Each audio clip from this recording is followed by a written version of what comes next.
उस प्लेनेट पे 1 घंटा बिताना मतलब अर्थ पे 7 साल बीतना, मतलब अर्थ पे अभी रहना नामुमकिन हो चुका है। कूपर सिर्फ 3 घंटे रहता है, उसी दौरान 3 घंटे के दौरान अर्थ पे 23 साल निकल जाते हैं। ब्लैक होल में वो गिरता है, बट वो मरने के बजाय। दोस्तों मैं आपको कुछ बताना चाहूंगा। कल रात को मैंने इंटरस्टेलर देखी। इंटरस्टेलर मूवी में स्टार्टिंग में जो दिखाया जाता है वो है क्रॉप्स के बारे में, क्योंकि अर्थ में क्रॉप्स झड़ रहे हैं, वो खराब हो रहे हैं, डस्ट स्टॉर्म्स आ रहे हैं, फूड क्राइसिस हो रही है, ह्यूमंस एक्सटिंक्ट होने वाले हैं, मतलब अर्थ पे अभी रहना नामुमकिन हो चुका है, और मतलब अर्थ फ्यूचर के लिए सेफ नहीं है। तो स्टार्टिंग में हमें ये सब दिखाया जाता है कि अर्थ में क्या क्या हो रहा है, क्या क्या प्रॉब्लम्स आ रही है। अभी थोड़ा कूपर के बारे में जान लेते हैं। कूपर एक एक्स नासा पायलट था और इंजीनियर भी था, पर अभी वो फार्मर बन चुका है। उसकी एक डॉटर भी है मर्फी, जो कि बहुत इंटेलिजेंट है।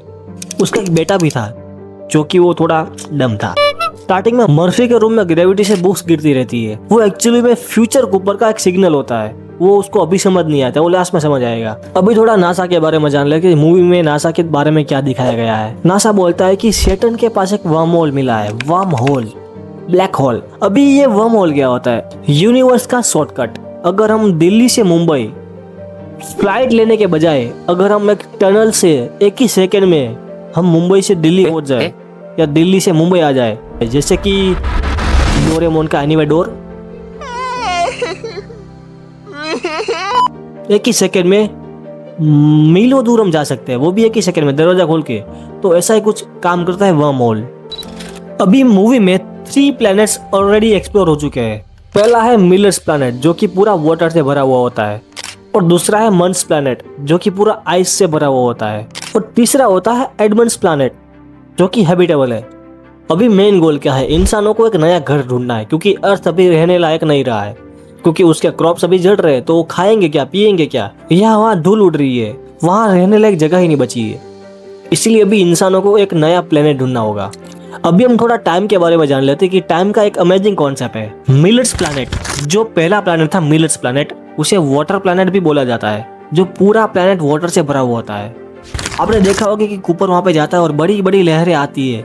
दोस्तों वहां पे उस प्लैनेट पे 1 घंटा बिताना मतलब अर्थ पे 7 साल बीतना, समझ रहे हो आप?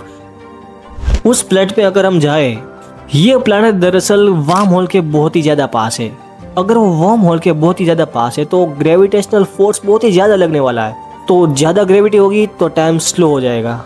हमारा अर्थ वर्म होल से थोड़ा दूर है, तो यहाँ पे वाटर प्लैनेट के मुताबिक बहुत कम ग्रेविटी है, तो यहाँ पे टाइम थोड़ा फास्ट चलता है। वर्म होल के पास ये वाटर प्लैनेट होने के कारण बहुत ज़्यादा ग्रेविटी है, और बहुत ज़्यादा ग्रेविटी है इसलिए टाइम बहुत स्लो चलता है। आइंस्टाइन के रूल के मुताबिक जितनी ज़्यादा ग्रेविटी उतना स्लो टाइम। कूपर सिर्फ 3 घंटे रहता है, उसी दौरान 3 घंटे के दौरान अर्थ पे 23 साल निकल जाते हैं। और इस मूवी को देखते देखते एक मेन सवाल ये भी उठता है कि कूपर की एज क्यों नहीं बढ़ती। उसका रीजन ये है कि कूपर स्पेस में था, high speed, high gravity zone, उसके लिए टाइम स्लो चला, और उसकी डॉटर मर्फी अर्थ पे थी, और अर्थ पे तो नॉर्मल टाइम चल रहा था। तो इसी वजह से लास्ट में कूपर यंग रहता है और मर्फी ओल्ड हो जाती है। ये सब ग्रेविटेशनल फोर्स, स्पीड और टाइम का खेल था। अभी एक प्लेनेट में डॉक्टर मन फंसा हुआ था, तो वो डेटा फेक करता है सिर्फ अपनी लाइफ बचाने के लिए, क्योंकि वो वहां पे फंस चुका था।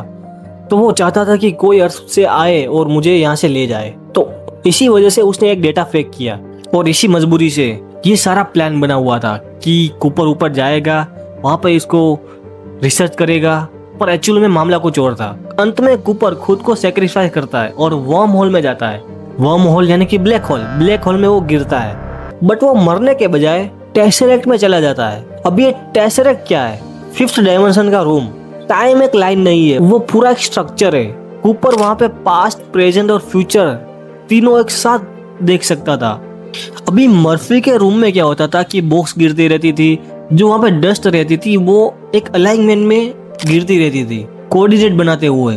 उसके बाद वॉच का सेकंड हैंड हिलना, ये सब फ्यूचर का कॉपर कर रहा था, ग्रेविटी के थ्रू मैसेज भेज रहा था। Love is the fifth dimension, ये था क्रिस्टोफर नोलन का मैसेज। साइंस के साथ क्रिस्टोफर नोलन बोलते लव टाइम और स्पेस से ऊपर है।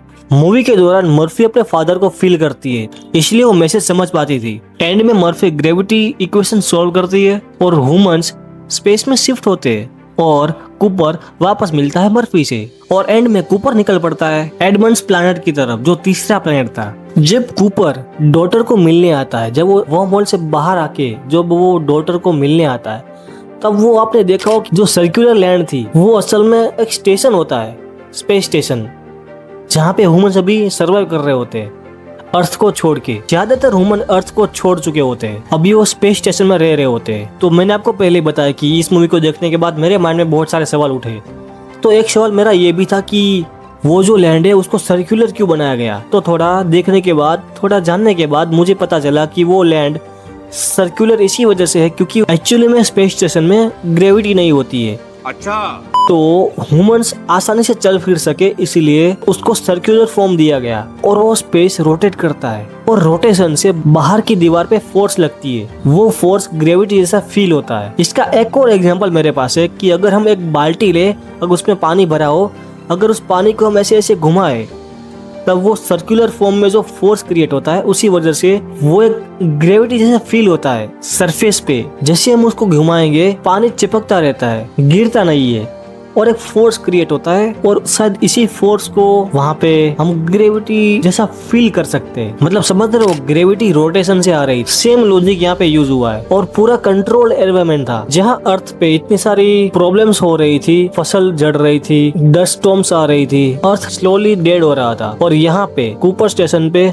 सब कुछ साफ था, क्लीन था, ग्रीन फील्ड थी, नॉर्मल स्काई सिमुलेशन था। और यहाँ पे सब कुछ आर्टिफिशियल था, स्काई वगैरह, डे एंड नाइट सब कुछ आर्टिफिशियली क्रिएट किया गया था। और एंड में टेसरेक्ट बन क्यों हो गया था। जैसे ही इंफॉर्मेशन ट्रांसफर कंप्लीट हो जाती है और मर्फी इक्वेशन को सोल्व कर लेती है तो उसके बाद हाई डायमेंशनल बीइंग्स का काम खत्म हो जाता है। आपको पता होगा कि स्टार्टिंग में साइंटिस्ट दो प्लान बताते हैं।